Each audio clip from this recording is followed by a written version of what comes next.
साथियों, जब मन अशांत हो तो क्या करें? आइए जानते हैं। गौतम बुद्ध से एक व्यक्ति ने कहा कि मुझे आपसे बहुत सारे प्रश्न पूछने हैं।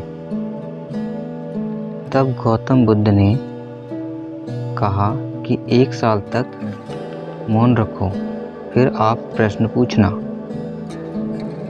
अशांत मन में प्रश्नों की अधिकता रहती है। प्रश्नों की वजह से हम सही निर्णय नहीं ले पाते हैं। ऐसी स्थिति में कुछ समय मौन हो जाना ही ठीक रहता है। मौन रहकर हालात समझेंगे तो मन को शांति मिल सकती है। इस संबंध में गौतम बुद्ध से जुड़ा एक प्रेरक प्रसंग प्रचलित है।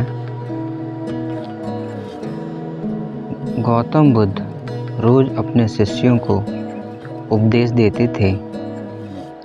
बुद्ध के प्रवचन सुनने शिष्यों के साथ और भी बहुत सारे लोग वहाँ पहुँचते थे। एक दिन जब बुद्ध प्रवचन दे रहे थे, तभी एक व्यक्ति पहुँचा और वह बोला, हे तथागत, मैं आपसे बहुत सारे प्रश्न पूछना चाहता हूँ। मेरा मन बहुत व्याकुल और अशांत रहता है।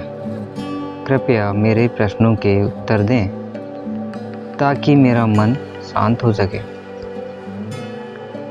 तब भगवान बुद्ध ने उनसे कहा कि मैं तुम्हारे प्रश्नों के उत्तर अवश्य दूंगा, लेकिन तुम 1 साल तक मौन धारण करना होगा।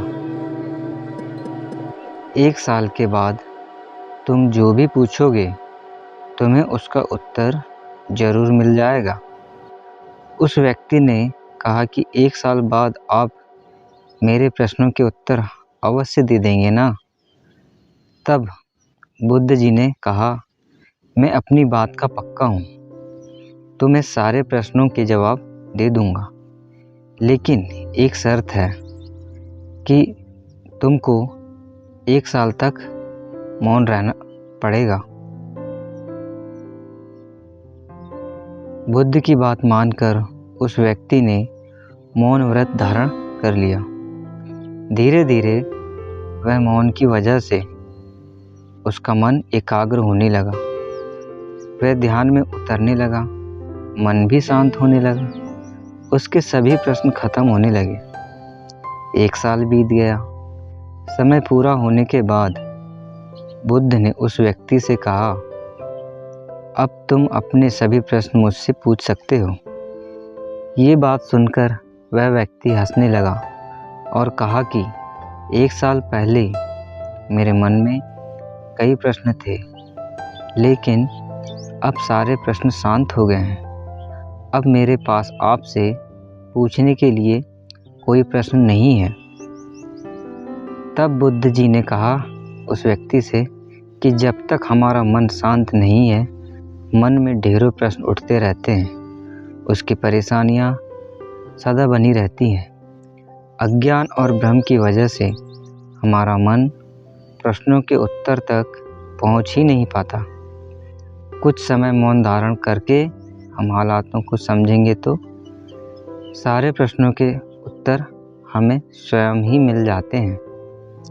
मन शांत हो जाता है तो सभी प्रश्न भी खत्म हो जाते हैं। सारी चीज़ें हमें आसानी से समझने लगते हैं। जीवन में सुख शांति मिल जाती है।